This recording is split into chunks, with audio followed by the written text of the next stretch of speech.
სოციალურად დაუცველი და მრავალშვილიანი ოჯახებისთვის ელექტროენერგიის ტარიფის სუბსიდირების თანხა იზრდება. როგორც ჯანდაცვის სამინისტროში განმარტავენ, ცვლილების მიზანია ტარიფის გაზრდის შემდეგ მოსახლეობის ამ კატეგორიისთვის ელექტროენერგიის გადასახადი უცვლელი დარჩეს.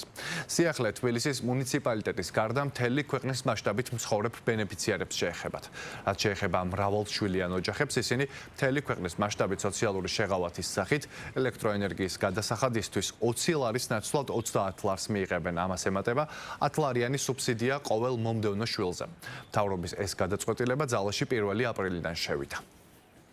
გაიმართა უწყებათა შორისი სამუშაო ჯგუფის შეხვედრა, რომელმაც იმსჯელა სოციალურად დაუცველი ოჯახების მხარდაჭერის ღონისძიებებზე და რეკომენდაციით მიმართა მთავრობას, რომ გაგრძელდეს ელექტროენერგიის ტარიფის სუბსიდირება იმ ოჯახებისთვის, რომელთა სარეიტინგო გულა 150.000 არ აღემატება და მათ სრულად დაუფინანსდეთ გაზრდილი 5 თეთრიანი ტარიფი. გაგრძელდება სოციალურად დაუცველი მრავალშვილიანი ოჯახების მხარდაჭერაც, რომელთა სარეიტინგო გულა 300.000 არ აღემატება და მათთვის ყოველთვიური სუბსიდია სოდენობა განისაზღვრება თვეში არაუმეტეს 30 ლარის სოდენობით, ნაცვლად მანამდე მოქმედი 20 ლარისა, პლუს ყოველ მომდევნო შვილზე დამატებით 10 ლარის.